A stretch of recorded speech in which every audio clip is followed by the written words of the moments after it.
মাওলানা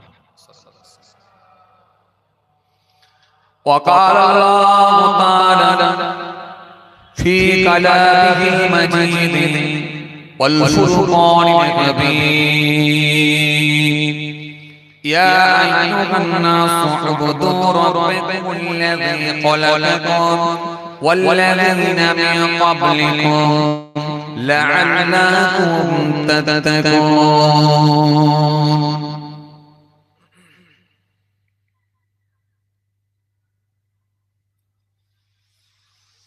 وقال النبي صلى الله عليه وسلم إننا نتصدق لموتنا هل يصل إليهم قال يصل إليهم ويفرحون كما تفرحون بالهدايا إلى آخر الحديث أو كما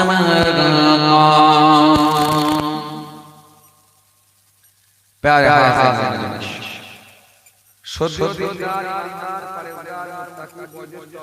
প্রবীণ মানুষেরা আজকের মাহফিলে বসে থাকা নামাজি রোজাদার দিনদার খোদা ভীরু আল্লাহওয়ালা মানুষেরা আজকের মাহফিলে বসে থাকা বয়োজ্যেষ্ঠ প্রবীণ মানুষেরা আমার পিতৃতুল্য বাপেরা আজকের মাহফিলে বসে থাকা বিশিষ্ট ব্যক্তিরা হাফেজে কোরআন উলামায়ে কেরাম মুফাসসিরে কেরাম আল্লাহ পাকের হাজী বান্দাগণের খাস করে এই মহল্লার ইমাম আমাদের সকলের কাছে সম্মানীয় ব্যক্তি শ্রদ্ধার পাত্র তারা ইমাম সাহেব ভাইজান সকলকে আমি আমার অন্তঃস্থল থেকে অনেক অনেক সালাম শুভেচ্ছা ভালোবাসা জানিয়ে খুব অল্প সময় সংক্ষিপ্ত কিছু বয়ান করে আপনাদের খেদমত থেকে বিদায় দিই সেই সাথে সাথে আরো জানাই আজকের মাহফিলে ইচ্ছা থাকা সত্ত্বেও যারা এসে পৌঁছাতে পারেন বিভিন্ন রকম কাজে কামে কর্মক্ষেত্রে আটকে যাওয়ার কারণে অথবা অসুস্থতার কারণে ইচ্ছা থাকা সত্ত্বেও অনেকে এসে পৌঁছাতে পারেন অনেকে আবার দূর থেকে শ্রবণ করছেন মাইক্রোফোনের আওয়াজে কান লাগিয়ে আছেন যে যেখান থেকে শুনছেন যে কোনো ধর্মের হোক যে কোনো বর্ণের হোক যে কোনো কালারের হোক যে কোনো কমিউনিটির হোক জাতি ধর্ম বর্ণ নির্বিশেষে প্রত্যেককে জানাই আমি আমার অন্তঃস্থল থেকে হার্দিক শুভেচ্ছা ভালোবাসা মহান আল্লাহ পাকের কৃপা প্রত্যেক ঈমানদারের উপর হোক আমরা জোরে বলি আল্লাহুম্মা আমিন মাশাআল্লাহ আলহামদুলিল্লাহ আজকে ইসালে সওয়াবের মাহফিল যিকরুল্লাহ যিকরুন নবীর মাহফিল মাশাআল্লাহ বেশ কিছু মানুষ আপনারা এসে বসেছেন গুনাহগার আপনাদের ছেলে আপনাদের ভাই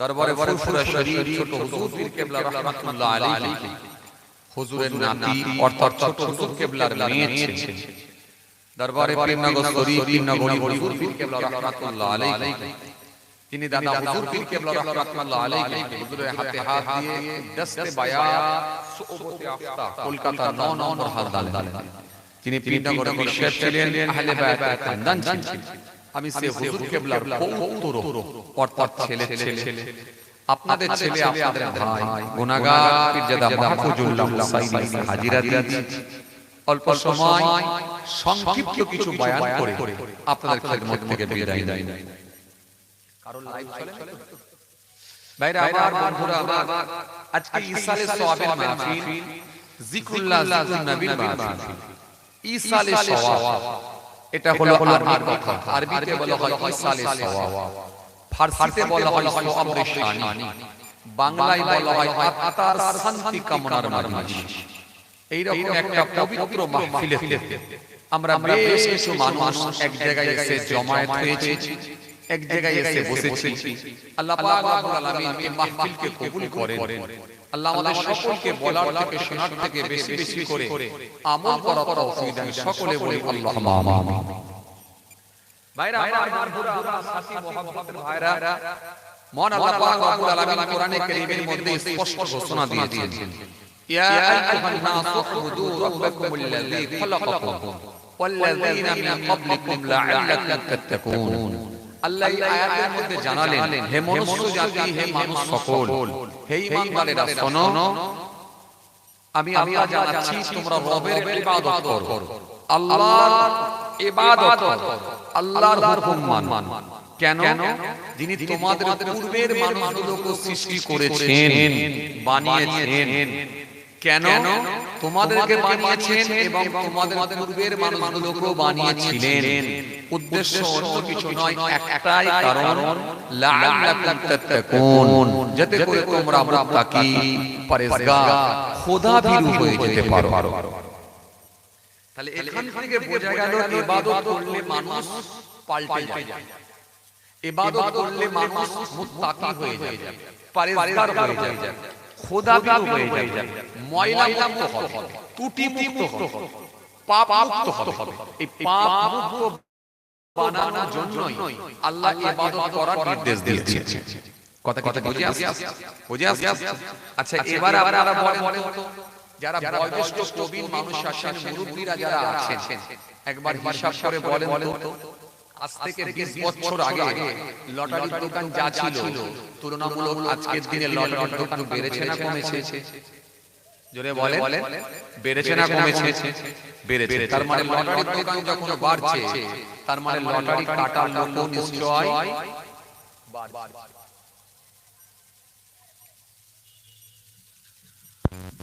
তাহলে লটারি কাটার লোক নিশ্চয় বাড়ছে বলেই তো দোকান বাড়ছে। তার মানে এখান থেকে আপনাকে বুঝতে হবে ভালো লোকের সংখ্যা তার মানে কমছে। আচ্ছা, এবারে আপনারা বলেন তো, বয়োজ্যেষ্ঠ মুরব্বীরা বলেন তো, আজ থেকে 20 বছর আগে এলাকায় সুদখোর বেশি ছিল না কম ছিল? কম ছিল। তুলনামূলকভাবে আজকের দিনে সুদখোর অনেক বেড়ে গেছে। যদি আপনি সমীক্ষা করে দেখেন, আপনার পাড়ায়, আপনার এলাকায় 100টা বাড়ির ভিতরে আমার মনে হয় 80 থেকে 85টা বাড়িতে বন্ধন ঢুকে গেছে। কথা বলেন। তার মানে এখান থেকে আপনাকে বুঝতে হবে, তার মানে ভালো লোকের সংখ্যা কমছে। অথচ মসজিদে জুম্মার দিনে জায়গা দেওয়া যায় না, ঈদের দিনে, ঈদুল ফিতর, ঈদুল জোহায় এত মাশাআল্লাহ মুসল্লি চাপ, গোটা ঈদগাহ ভর্তি হয়ে যায়, মাঠে জায়গা দেওয়া যায় না। কিন্তু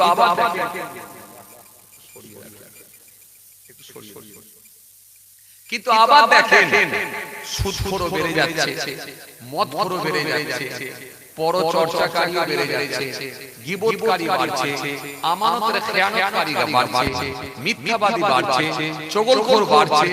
যত দিন যাচ্ছে কিন্তু বেরিয়ে চলেছে। তাহলে আল্লাহ রাব্বুল আলামিন যে আয়াতের মধ্যে ঘোষণা দিলেন, দিয়ে বললেন বান্দাকে স্বচ্ছ বানাতে চাইছি আমি আল্লাহ। কেন? যাতে করে তারা আমার ইবাদত করলে তারা পাল্টে যাবে, স্বচ্ছ হয়ে যাবে, তারা ভালো হয়ে যাবে। ভালো করার জন্যই আমি আল্লাহ বলেছি আমার ইবাদত করো। তাহলে এখান থেকে বোঝা যাচ্ছে ইবাদত করেও কিন্তু ভালো লোকের সংখ্যা কমে যাচ্ছে, আর ইবাদত যারা করেনি তারা তো কোনো খবরই নেই, সব অন্যায় কাজের সঙ্গে সম্পৃক্ত। কি কথা ঠিক না বলে সব মিলিয়ে যদি দেখা যায়, হিসাব করে যদি দেখা যায়, ভালো লোকের সংখ্যা যদি সার্বিকভাবে দেখা হয় কমে গেছে, একদম কমে গেছে। আপনি কার কাছে যাবেন, কাকে ফলো করবেন, কাকে অনুসরণ করবেন, কার কাছে যাবেন, কার কাছে যাবেন? আপনি যার কাছে যাচ্ছেন দেখেন আপনার মনের দিকে শান্তি পাচ্ছেন, ফিরে চলে আসছেন। তার মানে এখান থেকে বুঝতে হবে ভালো লোকের সংখ্যা কিন্তু একেবারে কমে যাচ্ছে। হে তরুণীরা, নওজওয়ান জওয়ানেরা, ইয়া মামুরা, বাবারা শুনে তবে মনে রাখবে এই ইবাদত যারা ঠিকঠাক ভাবে করেছে, যারা আমার সঙ্গে কানেকশন তৈরি করতে পেরেছে, তারাই তো একজন আল্লাহর ওলি হয়ে গেছে। এই জন্য আল্লাহ কোরআনের মধ্যে বললেন, সুন্দর করে আল্লাহ জানিয়ে দিলেন, ইয়া আইয়ুহাল্লাযীনা আমানু তাকুল্লাহ ওয়া কুনু মা'আস সাদিকিন। হে ঈমানদারেরা, শুনে রাখো আমি আল্লাহকে ভয় করো আর সত্যবাদী যারা আমার মাহবুব বান্দা যারা, তাদের সঙ্গী তোমরা হয়ে যাও। এই ইবাদত করে খাজা গরিবি নামাজ হয়েছে, এই ইবাদত করে বড় পীর আব্দুল কাদের জিলানী হয়েছে, এই ইবাদত করে মুজাদ্দিদে আল-ফিসানি হুজুর হয়েছে, এই ইবাদত করে নিসারুদ্দিন হুজুর হয়েছে, এই ইবাদত করে সুফি ফাতেওয়ালি ওয়াইসি হয়েছে, এই ইবাদত করে ফুরফুরার পীর আবু বকর সিদ্দিক দাদা জড়ো হয়ে গেছে।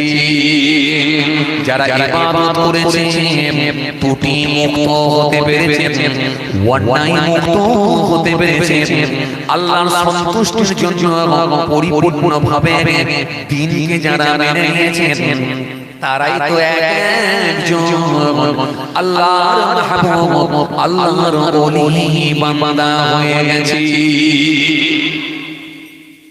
অথচ এই ইবাদত করে, এই জিকির করে, এই নামাজ পড়ে, এই টুপি পরে, এই জিকির করে, এই তাসবিহ পড়ে খাজা গরিবে নামাজ হয়েছে।